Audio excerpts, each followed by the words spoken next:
Is this thing on? Welcome back to Big Mouth, and fancy seeing you here in June. A very welcome, my friends, and especially my enemies. Come in, sit down, no touching. I don't do the touching. Hello, and welcome back to Big Mouth, and you can keep this or any other conversation I ignite going over on my Twitter at MoviesTVMad, my Vero at BigMouth1. Really need to spend more time on my Vero. So busy though, and over on my Instagram, which is the extension to this channel, kind of Big Mouth 11289. So do all that after you watch this. Yes, welcome to Wednesday's edition of the dceu Daily. It's a jam-packed show today. So excited to talk about my main story, which is Bad Robot developing Justice League Dark characters TV shows and movies. That's the main crux of the video, but we got released the Snyder Cut stuff first, and even Wonder Woman 1984. Now, this is a synopsis I read on Twitter from USA Today about Wonder Woman 1984. And of course, I know what it's about, but you people who haven't seen anything apart from a couple of trailers, or a trailer and some TV spots, here it is. The follow-up to 2017's World War I set Wonder Woman visits Diana Prince, gathered in the 80s, where she's an undercover superhero keeping an eye on things and watching ancient artifacts in her day job at the Smithsonian.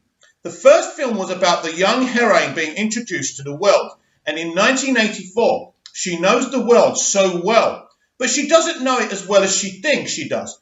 She thinks she's doing the right thing, but what happens in this movie surprises her. Director Patty Jenkins says she wanted a classic Wonder Woman, like she saw on the 70s TV show, who's the full strength, yet still is in the middle of her observations about the darkness of mankind. Now, that's Patty Jenkins talking about, that's not really a synopsis, is it?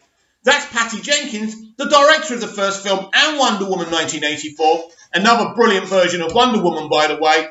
And it's interesting what she had to say. She's talking about reflecting this Wonder Woman and making her kind of similar to the Linda Carter 1970s TV show, or making her a little bit similar to that. So that's very interesting. Also, she talks about Wonder Woman being in the full strength of her power. That is correct from what I saw on the test screening as well. Remember, I saw a 90-minute test screening. So those of you who saw a 90-minute test screening know which cut of the movie that I saw. She talks about her being really more experienced of mankind now, but she's still a little bit not experienced, and she's very surprised what she discovers in this film. And that is absolutely true, because what she discovers in this film will change everything you know about the DC universe, maybe, depending on what cut they show. So that's Wonder Woman 1984. Really excited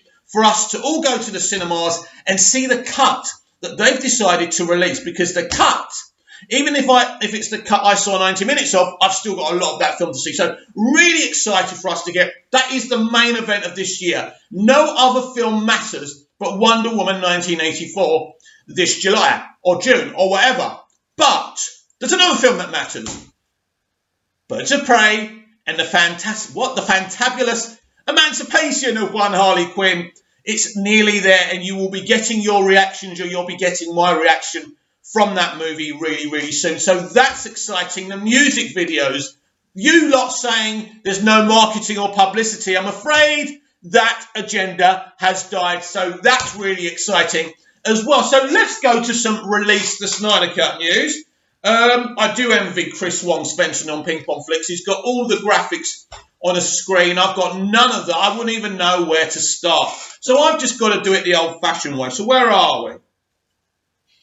Zack Snyder on Vero posted a picture of Ryan Choi, director of nanotechnology of Star Labs. Now, this is a character which I think actually is a version of the Atom in DC Comics. So obviously down the line, Zack had plans for him. So if you can see this, very tragic that we'll never see all of this. This is a shame. Unless they get their heads straight and actually give us the Snyder Cut, give us the Air Cut. Because, well, as I'll get to this when I talk about the Justice League Dark TV shows and movies in development, I think that what Hamada is doing is making a big universe, and there must be room for the Snyderverse in part of this universe, surely. And we'll discuss that in a minute, but Zack wasn't done there because we got to see a picture of Alfred. Now, there's one with a darker palette. I think this one's in colour.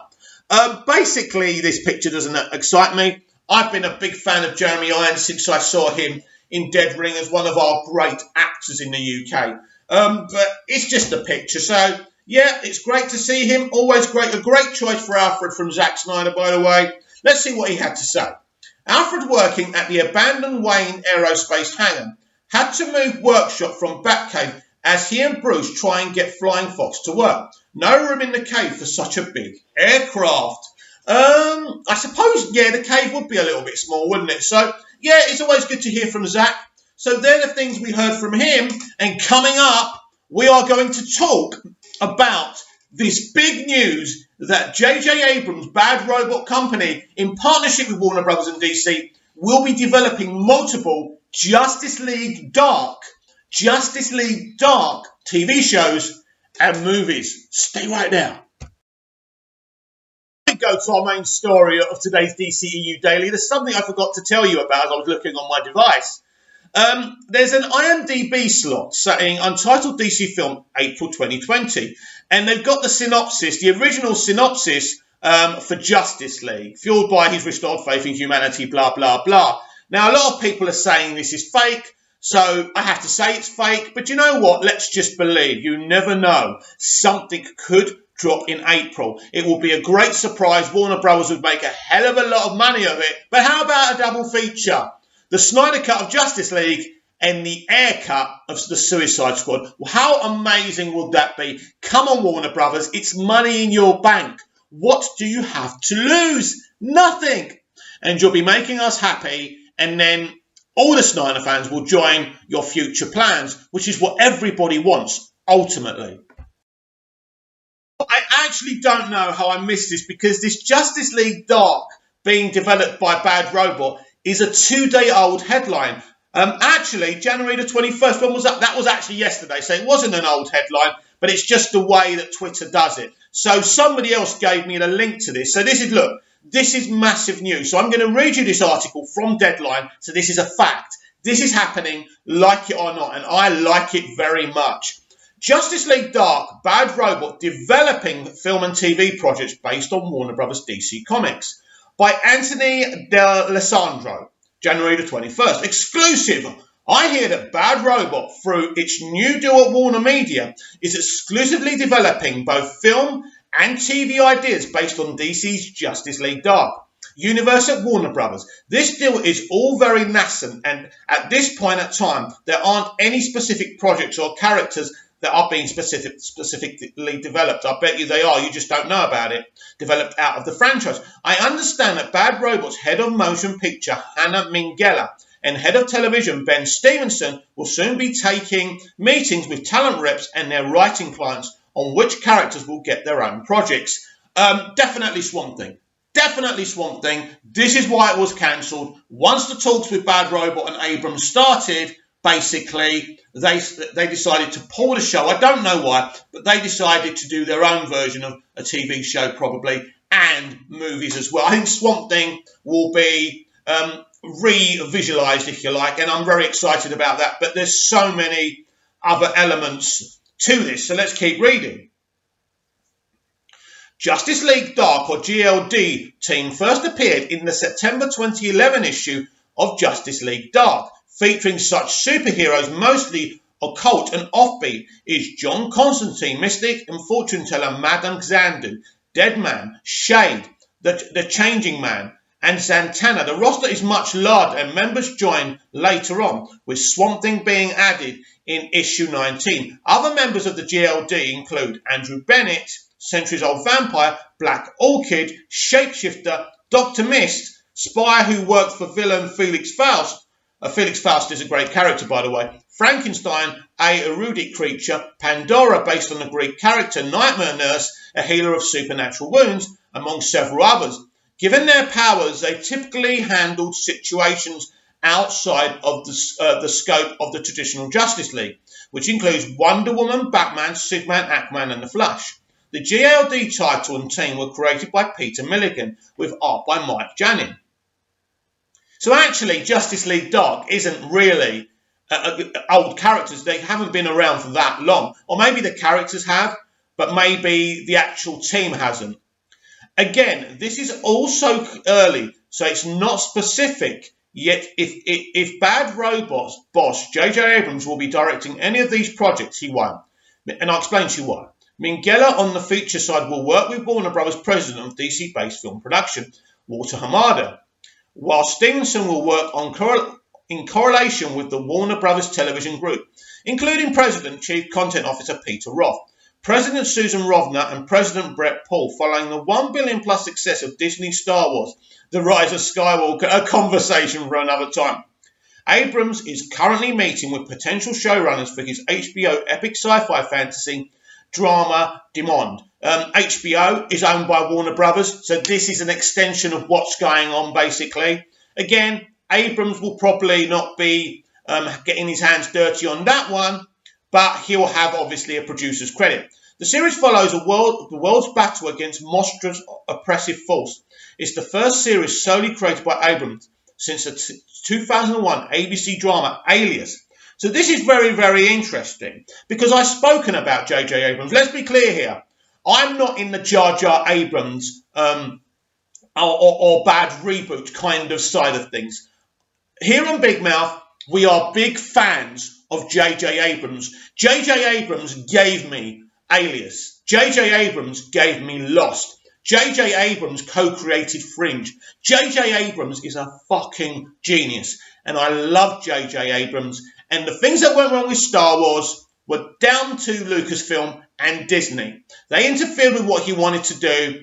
That's why he didn't want to do The Last Jedi. That's why he wanted to get as far away from that shit show as possible, but then he was dragged back in. In terms of Star Trek 2009, I thought it was a brilliant idea, and I love that film. I think Star Trek Into Darkness isn't traditionally Star Trekky, but I still find it an enjoyable film. But it wasn't as light and as bantery as the first one. But I still like Star Trek Into Darkness. Now, you can have a go at him for leaving the franchise, but ultimately, the pull of Star Wars was far too much. Right. So this is very interesting. J.J. Abrams has created this brand new show for HBO, which is owned by Warner Brothers. So it's all part of the deal. So I'll be very excited to see this, because as I say, when J.J. Abrams actually does something himself, it always works out. I like Star Wars, The Rise of Skywalker. It has many issues. It has a lack of explanation, but it's actually a fun time at the movies. Does it successfully close off the Skywalker saga? It really didn't have to, because the Skywalker saga was really finished with Return of the Jedi, as far as I'm concerned. A sampling of some Justice League Dark Universe properties that were previously adapted for the screen and TV was a Justice League Dark animated film made in 2017, which was awesome, by the way. For the home entertainment market, starring Rosario Dawson, Alfred Molina, and Nicholas Turturro. The character of John Constantine was adapted in 2005 Warner Brothers feature Constantine, starring Keanu Reeves, which grossed close to $231 million. In the movie, Constantine was an exorcist and a demonologist, and in the Justice League Dark comics, he's a Liverpudlian magician who became the leader of the GLD. But it's then ousted and replaced by magician Sam Tanner. She's been in the DC universe for some time, created by Gardner Fox and Murphy Anderson, first appearing in Hulkman 4, November 1964. Constantine was also turned into an NBC series by Daniel Saran and David S. Goyer, and ran for 13 episodes, a brilliant series that NBC totally treated terribly. Ran for 13 episodes from October 2014 to February 2015, and They don't mention his name. I've just dropped my Blu-ray. Excuse me. It's my Justice League Dark Blu-ray, and I'm chucking it about. Sorry about that. Yes, I was just about to say they don't seem to mention Matt Ryan, who played John Constantine in the TV series. He's absolutely freaking amazing, and he plays John Constantine in DC's Legends of Tomorrow, and he's absolutely fabulous. He does deserve his own movie and TV show, and why haven't you mentioned him? Anyway. To date, there's only been one Swamp Thing feature released in '82 and directed by Wes Craven. The DC digital service DC Universe ran one season of Swamp Thing, which was awesome, last summer, which James Wan's Atomic Monster produced, created by Len Wein and Bernie Wrightson. So that's the article, but the thing and the takeaway we've got to take away from here, that they are adapting Justice League Dark TV shows and movies. So they're going to take these characters, they're going to take Constantine, Zatanna, Swamp Thing, and there's of course other characters. I don't know all these characters that well, to be honest, but it's what I'm telling you is, you know, Bad Robot were always going to be very highly involved in expanding the DC live action universe. I can see these TV shows and movies interconnecting with each other as well. This will be a whole universe. This is very exciting. So will J.J. Abrams focus on this? No. He's got other creatives at Bad Robot who will be dealing with this development. I think it's very exciting. I think it's awesome. I'm really excited with what's happening with this expansion of DC. And J.J. Abrams' involvement is pivotal. Now, I told you a couple of days ago exclusively that J.J. Abrams and Chris Terrio are developing a Superman movie. I also told you that HBO are developing, and I don't know who's going to be running it. HBO are going to be kind of developing a Game of Thrones type Superman TV show starring Brandon Routh. They're throwing a lot of money in that. And then, of course, we got Tyler Hoechlin's Superman and Lois Lane on the CW as well. So this is just really exciting. Justice League Dark TV shows, putting these characters in different movies. And then ultimately, we could get all these different kind of characters in this new DC live action movie and TV universe, mixing together, crossing over. I think first and foremost, you've got to set up good self-contained movies for all these characters that are getting movies now, but then you expand it. I think there's something really exciting going on over at Warner Brothers with DC live action, and I'm really, really excited about it. I'm excited that Bad Robot are involved in this. So finally today, I want to talk about Batwoman. Why do I want to talk about Batwoman? Because everyone's been so negative about it. Even the LGBTQ community weren't happy with Ruby Rose's casting. Let me tell you how I feel about Ruby's casting. Ruby is a great kid. She is. Ruby's a great kid, and she's a trier. She's a trier. She's not the greatest artist in the world. She's not the greatest actor, but she's a trier. Look, I don't believe you have to cast a member of the LGBTQ community to actually play an LGBTQ character. But I think it helps. I think you don't have to do it, but I think if the community sees someone, one of them in it, maybe they're more, I suppose, likely to say, that's one of us. Yes. Now, personally, I don't need to be represented. I'm a Greek Cypriot 47-year-old man. They won't be representing me anytime soon, and I don't care. I just want to see great characters and great movies. But some people are desperate to say, that's me. That's me. So anyway, right. So Ruby Rose is a great kid. I don't think she's the problem with this show. She's not. Because with the right directing and the right writing, Ruby could be excellent, like she's been in a few other things. So Ruby is not a problem. As I say, she's a great kid. And, you know, some of the stuff that's been labelled at her, the bullying, it's not very nice. She doesn't help herself sometimes with what the CW are telling her to say. But ultimately, I like Ruby. No question about that. As I say, she's a great kid. But this show is clumsy. It's lazy, it's thrown in a bunch of underdeveloped characters, and it simply does not work. I watched the first episode. I saw her on Crisis on Infinite Earths, and I liked her. She was a lot better on that because she was written by other people. But on this show, it simply doesn't work. I want to see a great coming out story, I do. But what we saw this week in Batwoman was lazy. It was lazy, and it was like, oh, I'm not comfortable with people thinking I'm straight. Hey, what person who's gay would feel comfortable about that? So there's a space there to say, right, we're dealing with a gay superhero here or a comic book character. What can we do with this to make this a special, compelling journey? What they did this week wasn't compelling. It was ridiculous. Let's go to the young woman who was in the closet, and they had her kind of threatening, threatening to crash the train. She had no intention of killing those people. She reckoned she was going to put the brakes on at the right time. She also defrauded. She had information about people. She created major crimes, and her justification was, my parents don't know, or whatever it was. My parents don't know I'm gay, or someone's just told my parents I'm gay, whatever it is, right? And then she was coming out with ludicrous, I'm destined to spend my life watching my favourite gay character on a TV show, and wishing that was me, or whatever, right? It was nonsense. It was such a badly written episode. I like Alice. She's a great character. We all like Alice. But the problem with this show is it's written by a bunch of people who are not actually gay, who don't understand the LGBTQ community, but they want to say, hey, we're one of you, we're giving you something, give us a pat on the head. And that is the problem with what's going on. From the moment Trump got into power, from the moment Brexit happened, people, especially in the entertainment industry, have all gone insane. I don't like Trump. I don't like Brexit. But doesn't mean you have to destroy our entertainment industry, right? Right, so you decided to choose a version of Batwoman who's an awesome character in the comics, right? Brilliant character, one of my favourites, right?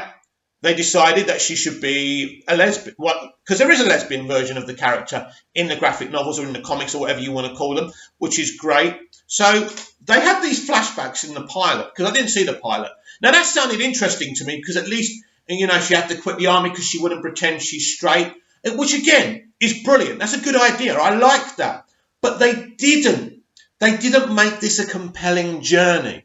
And the more I see it, the more put downs there is. You're not making her a hero. You're not making her relatable. Not even for the LGBTQ community. This show is no good for anyone. The ratings are falling. The demos are falling. The demos are solid, should we say, but the ratings are under 1 million now. Now, the CW will sustain this show because this is about the CW's political ideology. This is why this show was created. I swear that this show is just there to trigger conservatives, which, not being a conservative, is hilarious, but it's just a shame that this is where television has come to now, because you could make an awesome Batwoman show who's a lesbian, who comes out eventually as Batwoman as well, but obviously there's a big clue to who she is.